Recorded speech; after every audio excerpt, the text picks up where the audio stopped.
Is the place of origin of a gem and its value really so connected? Let's take a look because there is truly a lot to say on this topic. He is Luca Grassivaro, CEO of Lineage MSPA and Gemology. Over 30 years he traveled between India, Thailand, Hong Kong and the United States to purchase natural gems. I can tell you right away that the need to know the exact place of origin of a gem is generally, in most cases, extremely overrated, generally speaking. Certainly it is a fascinating thing, and in terms of curiosity and personal satisfaction, it is a more than legitimate curiosity. But be careful not to make it an obsession, because you should know that the place of origin is very disconnected from the objective value of the stone. It is no coincidence that no truly professional and qualified gemological analysis laboratory anywhere in the world will ever write the origin of the gem on an analysis certificate. It is not scientifically reliable and provable. The classic example is the emerald. Everyone talks about Colombian emeralds, but emeralds are found in various places around the world. We know very well that beautiful emeralds are found in Zambia. It is true that the color tone of the emerald from Zambia generally stands out compared to the Colombian one because it has completely different tones. Usually in the Colombian emerald, the yellow component of green dominates more, while in the African emerald, the blue component dominates more. But there is nothing that can prevent the discovery of emeralds in Zambia with color shades similar to those from Colombia and vice versa. Another element to consider is that in Brazil, many emeralds are found with color shades very similar to those of Colombian ones. So, is this emerald Colombian, Brazilian, or African? It might not be scientifically possible to determine the actual origin. Does this affect the stone's value? No, the factor that affects the value of the stone is simply put, its quality.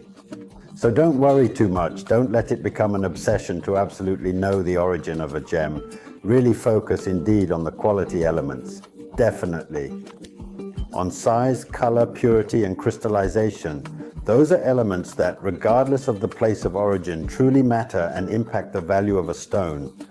This is an element that everyone underestimates, that no one ever states clearly, but even in the UNI regulations, it is expressly stated that the place of origin of a stone should not be indicated. It is not something scientifically reliable and indisputable, and it is not something that is strictly related to the value of the stone. Certainly there are gems that have a single place of origin in the world, such as tanzanite, tsavorite, and Peruvian pink opal, although the issue is already more nuanced there. But, in any case, the place of origin is not such a fundamental element. Even with diamonds, I hear many people say, yes, but it's a Russian diamond, it's an African diamond, but who knows, for heaven's sake, with thorough analysis, perhaps some traces of a component could be found that might reliably suggest that the diamond comes from that part of the world. But this in no way affects its value, size, purity, cut, etc., etc. This impacts where it comes from, no. So I feel compelled to give this advice. For charm, for culture, for personal gratification and satisfaction, clearly, where it is possible to have an indication or presumption of origin, it is a pleasant element. But do not focus too much on this aspect, also because what happens in the market is that origins are often falsely claimed. It is believed that commercially, declaring an origin that is not provable can increase a gem's value or make it easier to sell. You understand that the line then becomes thin, sensitive.